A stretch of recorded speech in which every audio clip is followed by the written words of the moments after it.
Mapagpalang araw po sa ating lahat. Muli ito po ang ating daily devotion with Pastor Russell for February 6. At ang topic po natin ngayon is Betrayal can be God's redirection. So ang concept po natin ngayon is Joseph and betrayal. Faithfulness when wounded by others. So sabi dito, Joseph was hurt by the people who should have loved him most, his own brothers. They were jealous of him, angry at his dreams, and chose to sell him as a slave. Joseph did nothing to deserve this pain. He was lied about, thrown away, and forgotten.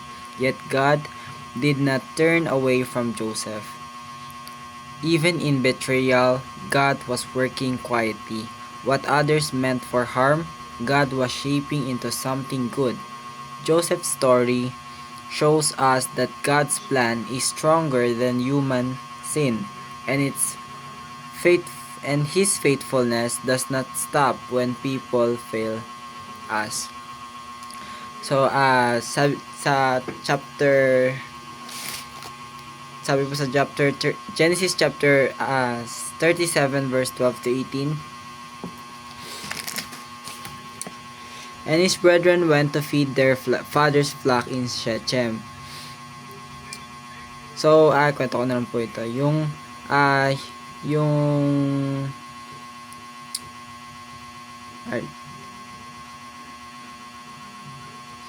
And Israel said unto Joseph, do not thy brethren feed the flock in Shechem? Ito po yung time na yung si Joseph ay inutusan pumunta po sa kanyang sa kanyang mga kapatid. At dito sa malayo pa lang, at yung mga kapatid niya is nagseselos sa kanya, o naiinggit sa kanya, nagagalit, may envy, may anger sa kanilang puso na kung saan si Joseph daw ay ayuyukod sila kay Joseph dun sa panaginip ni Joseph. At doon parang nainggit nagseselos yung mga kapatid niya kasi siya din yung favorite ng papa nilang si Jacob. And then sabi dito na sa malayo pa lang si Joseph ay may naisip silang masamang gawin para kay Joseph. Nais nilang patayin si Joseph, yung mga kapatid niya. Pero nag-insist doon si Reuben, yung panganay, na itapon na lang siya sa balon. And sabi naman ng isang kapatid na ibenta na lang siya sa mga Ishmaelites. At yun nga yung nangyari. Tinapon siya sa balon, tapos nung may mga dumating na mga Ishmaelites o Midianites, siya yung binenta siya para maging slave. At dinala siya na maging slave kay Potiphar. So dito sa first teaching natin, betrayal hurts most when it comes from those closest to you. So yung betrayal ay sobrang sakit niyan, lalo na kapag galing to sa mas malapit sa atin. Halimbawa,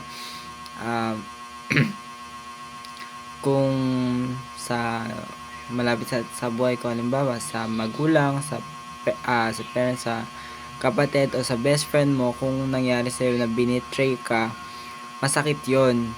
Pero sa buhay ni Joseph, kahit na-betray siya, hindi siya nagtanim ng galit. Pinatawad niya pa yung mga kapatid niya at the end. So, sobrang hanga ko dito sa buhay ni Joseph.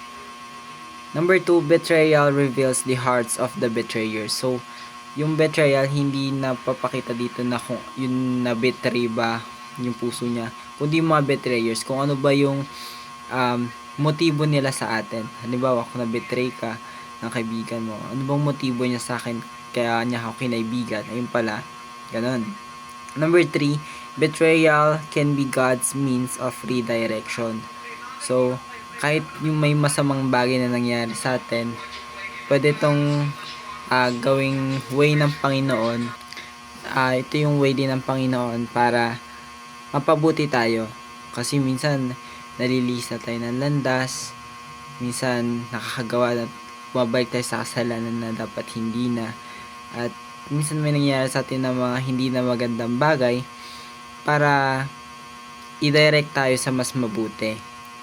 Sa ating application, number 1, eliminate bitterness and anger through forgiveness. So, tanggalin natin yung mga galit, puot, at mapait na sa atin. At mas patawarin na natin yung mga tao na gagawa ng betrayal sa atin. Number 2, establish the truth that God's hand is at work. Huwag tayong mawawala ng pag-asa, huwag tayong mapanghinaan ng loob na kapag may nangyayari sa ating masama, malayong Panginoon sa akin,